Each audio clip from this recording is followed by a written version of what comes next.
the majority of when you get into photosynthesis, cell respiration, what we like to call energetics, typically what we like to remind AP students of is the things that you should already know. So let me ask you a couple of questions. Clearly these are just things that I want you to think about. Don't shout out answers. But this kind of gauges where you're at in terms of how much of this do I remember. Because they always say the devil's in the details, but what we do is we spend more time looking at the evolution of plants, the overall biochemistry of them, rather than just making sure we can memorize every little detail. For example, just again, keep these to yourself, but if you find yourself struggling with these questions, we have some work to do. All right, what's the role of water in photosynthesis? Why do electrons lose energy during chemiosmosis? Or even better question, what is chemiosmosis? Okay. Number 3, what is photorespiration? And why is that an evolutionary mistake? Number 4, what are the pH differences between the stroma and the thylakoid space? And why is that significant to the movement of hydrogen ions and the changing of the electrochemical gradient? Number 5, what's the relationship between wavelengths of light and the quantity of energy per photon? And why does that matter? What are all those pigments? So these are some of the warm-up questions that realistically you should have learned your freshman year in honors bio. I've come to find out that that's not always the case. I made that assumption during cell division. I'm not going to make that this time. So we will clearly go over that when we come back from Thanksgiving break, because obviously I'm going to see you tomorrow. Tomorrow is going to be kind of a voice and choice free, I don't want to call it free day. You should be working on something a day to get ready for the test, because I'm not going to see my 3rd and 7th period. So kind of just keep everything balanced. Whatever it is that you need to study with tomorrow, bring all that stuff to class. Okay, so when we start looking through this, what are we going to be doing today? What are we going to be doing tomorrow? Not only getting ready for your test, but also in terms of photosynthesis. When you look at this picture up here, all of us should know what goes into photosynthesis. We know, or we should know, the role of water. We should know what the photons, that radiant energy is doing. But what's the carbon dioxide doing? And this is sometimes the part that's missed. And when we start looking at the formula, if we were to come in here and this is blank, how many of you think you could have actually written out the formula perfectly? 1? Okay. 2. All right. Look at these, like, nerd. Yeah. So listen, if you can't, you're the only one that knows the answer to this. But if you can't, you have some serious catching up to do. Because when we come back from break, I will expect you to know that like the back of your hand. Every single day we start class, that's how we're warming up. Because if you know that, then you could start extrapolating from there. And then we will get into what's happening in the LDR and the Kelvin. But the big picture for today, and this is where I'm going to assign you your project. That project, now before you start panicking, if you look at the agenda board, that project is not due to the 4th or the 5th. So you got plenty of time. You do not, let me repeat, you do not have to do this over Thanksgiving break. But if you find yourself missing AP Biology, you find yourself missing me, I understand all that, and you want to do some AP work, by all means, jump right in there. All right, that graphic organizer in front of you is going to help you with this, because what we're going to be focusing on, and kind of circling back to the question of carbon dioxide. Carbon dioxide is that answer to the question of where do we all come from? What are we made of? And we know that we're carbon-based, but where does that carbon come from? We know that all of our macromolecules are made up of carbon base.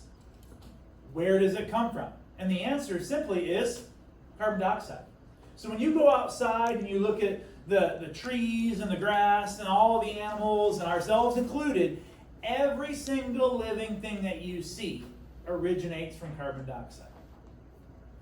All right? Because as we're going to learn in the Kelvin cycle, it serves as a platform to convert from radiant energy and gaseous carbon dioxide to a usable form of chemical energy. And that's really the basis of it. But let me ask you this question. How many of you remember the word Rubisco? Okay, a couple of you. All right, so Rubisco was something that was taught to you about what captures that carbon dioxide, right? So the stomata, the plant Pores opening, stomata opens, carbon dioxide comes in, but it's a gas, it's going to expand. What catches it? Rubisco. Not always, though. That's the part that you weren't taught. It's not always the case. And so what we're going to be focusing our attention on today is what we call carbon fixation. What traps that carbon dioxide as it comes into the plant? And here's why it matters. Because of that rationale, there are actually 3 different types of plants in terms of their metabolism and how they behave. So you learned your freshman year LDR, Calvin cycle, the formula, right?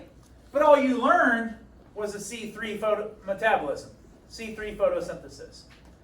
There is a C4 and a CAMP analysis as well. I'll put it to you like this. If I want to find a cactus, where do I go? A desert. Oh, okay, we all know that. All right, if I want to find an agave plant, where would I go? What's that? Okay. If I wanted to find corn, where would I go? Right. So my point is that just like we talk about animals, if you want to find a kangaroo, you want to find a panda bear, you want to find a polar bear, you know exactly where to go. But we don't think about that all too often with plants, do we? Plants are subjected to the same laws of nature that animals are. For example, and I'm gonna make you feel bad for a second. All right? If I were standing right here and I said, here's this polar bear. Envision me petting the polar bear. All right? If it would let me, of course. And then I said, here's this cactus. Both of these are endangered. Which one would you care more about? Polar bear. That's okay. Me too. All right? That's just nature. But why? Because it's alive. Plants are alive.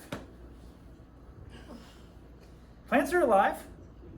It's cuter. Yes. Thank you. All right. You don't think, what you're shaming cacti now? Yeah. All right. Their prickly things are too long. All right. Yeah. So my point is this, is that when we think about the evolution of animals and all of the components that go with it, plants are subject. Actually, I'll take it one step further. Plants have more of a gripe because they've been here for 1 billion more years. Right? So what we're going to focus our attention on is that evolution. Just like we said, a cacti is in the desert, and your agave is in the rainforest, and you have corn in the central plains of the United States, places like that. Why does that matter to us? Because the abiotic factors, all those selective pressures, are going to force an evolutionary response, and that's why we're going to see different plants, just like we see different animals all over the world. But we don't really think about plants that way, do we? We just see them, we're like, pretty cool. All right, and that's all we really focus on. But we're going to zoom in on that, and that's what your project is going to be. So first things first, I am going to start in the back, and I'm going to work my way forward. You're going to pick a number between 1 and 33. The challenge, however, especially all in the front, please do not repeat the same number, because if you repeat it means you weren't listening. All right, so between 1 and 33, when you hear what your plant is, you're going to write it down, and then I will tell you what you're going to do with your project. Everybody good? Okay, here we go. Let's party. Okay, I'm going to go over here. Between 1 and 33. Are we gonna get? 21. You have switch backs. 9. You have sugar beets. What are you ready? 13.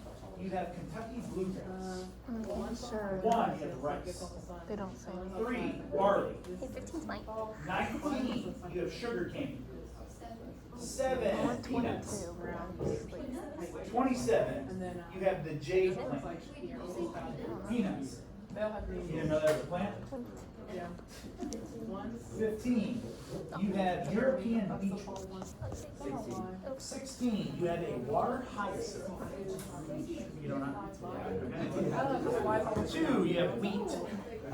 31. You have orchid. 17. Wild oats. 8. You have cotton. 22. Purple nutsedge. 4. You have rye. Purple nuts edge. 6. You have soybeans. 5. Where did that? Yeah, but it wasn't that. Do it, that's a That boring was one. 9 ago. 9, is that what you? Let me give you one. What the heck? Nuts, eh? 30. Purple I Aloe.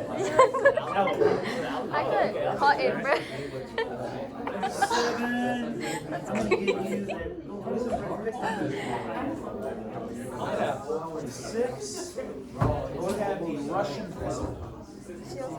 16. We already did that one. I'm gonna give you. You're not real. Or number 5. No, number 5 was 8.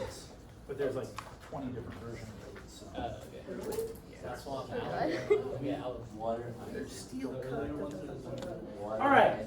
So, like I said, the whole point of this, and you'll notice, kind of the method to my madness, is that in order to answer these questions, it's going to force you back into all of this, of how they actually carry out their their metabolism through photosynthesis. So, the questions are going to be surrounded by when do these things happen? What time of day? Under what circumstances? How much water do they lose?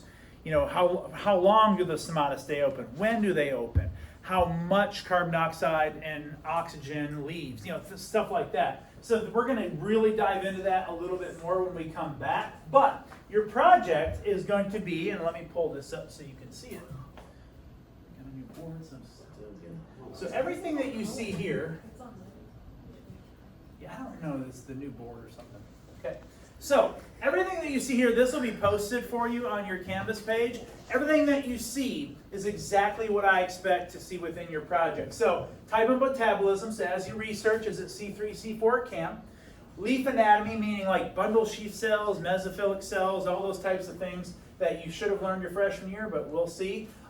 First stable product, normally Rubisco, not the case always. All right. What is the susceptibility to photorespiration? That evolutionary mistake. Not all of them are susceptible to photorespiration, so we'll have to figure out which ones those are. Then we start getting into more of our ecology stuff. Geographic location, worldwide percent distribution. Some of yours are all over the place. That's fine. Some of yours are endemic in very, very small locations. Tell us why. Climate of the location. This is one of the things that I love to do in biology. We focus so much of our attention on what used to happen or where everything came from. I like to extrapolate that moving forward. So we often study 25 million years ago, 100 million years ago, 200 million years ago, and everybody, you know, everybody wants to talk about that until they talk about, you know, climate change and ice age and human impact. I'm like, this has been happening for billions of years. All right, so humans have only been on planet Earth for like 250,000, so not that significant.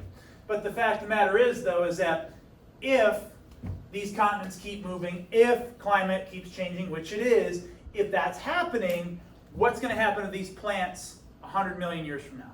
How will they change? What adaptations do they have? What's their economic importance? This is a big one, especially nowadays. You know, when you start casting votes and you turn 18, one of the things you need to be aware of is farmland, government subsidies, who's governing over all of our crop productions. Those are things that you really have to focus on. And then last but not least, and this is one of my favorites, like I said, speculate. This is what's fun things to do as a scientist. We get to speculate what will happen moving forward. If it's as bad as everybody says, are some of these plants endangered? And then some of you, who got corn? Who got corn in here? So those of you that got corn, soybean, anybody get soy in here? You got soy? So a couple of you that are going to go through this, one thing that I'd really like you to dive into is the GMO aspect of this. Genetically modified. Now some of you, I mean maybe peanuts would be one, cotton maybe. These are going to be really, really important aspects, and here's why. As your generation, I mean, we just had an election and President Trump is going to install somebody who's really going to try and change FDA regulations about all the, for lack of a better term, I know our administrative crap that we put into our bodies. All right, so when you start to think about GMOs, one of the things that they're finding is that those that are soy-based are now driving more estrogen production. So people have more soy in their diet, they're actually giving off more feminine qualities and characteristics. Not saying that's a bad thing, but it's an interesting perspective because of how it's manipulating our hormones and our genes. So it's something that I would like y'all to really kind of dig in on. So what is this going to look like? All right, well, you are going to produce an artifact. It has to be somewhat, reasonable in size, but it has to be the exact shape of your plant. So here we have corn, and then when you open it up, it should read similar to a book. Now you can type it, you can color it. You know my rule. That's the only thing you can't do. No? Glitter. Thank you. Appreciate that. All right, no glitter. All right, glitter is the work of the devil. No way. All right, we also have tobacco. Anybody see what's wrong with this one? Yeah, they didn't cut around. All right. So, but they did a very nice job adding all the information. Okay, then you also have the pineapple, as you can see. And you open it up and it has all the information in there, everything that's behind me. Then we have aloe vera, really, really well done. Okay, clearly an artist, because I could never do that in a million years. And then this one, I used to have something attached to it, but it fell off. This was wild oats, so that was pretty cool. This is by far my favorite, because this is agave, and if you've ever seen an agave plant, it kind of forms this shape. So the way that this young lady did this is that she set it up like this, so as you rotate it, it kind of reads like a book. So very, very, very well done.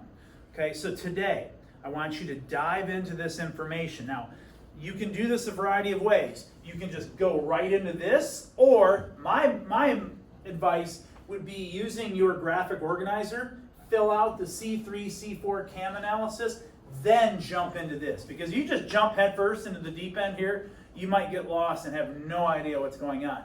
Spend some time on that graphic organizer and then jump into the project. As you can see, project is not due till the 4th or the 5th. But remember, when we come back, we do have a lot of stuff going on. So if you find yourself, like I said, missing AP Bio and missing me, all right, over break, you can jump right in, because everything's posted to Canvas. Okay?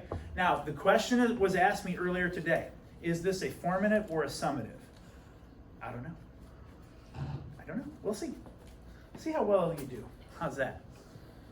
Because that's always the first question. You know why? If it's a formative, are you going to put as much attention to detail if it was summative? So, I don't know. I guess I'll decide later on. See how y'all do. Okay, so the rest of the period, let's jump into research. All right, let's jump into that graphic organizer and then jump into your research. If you want, you can come up and look at some of these. Just FYI.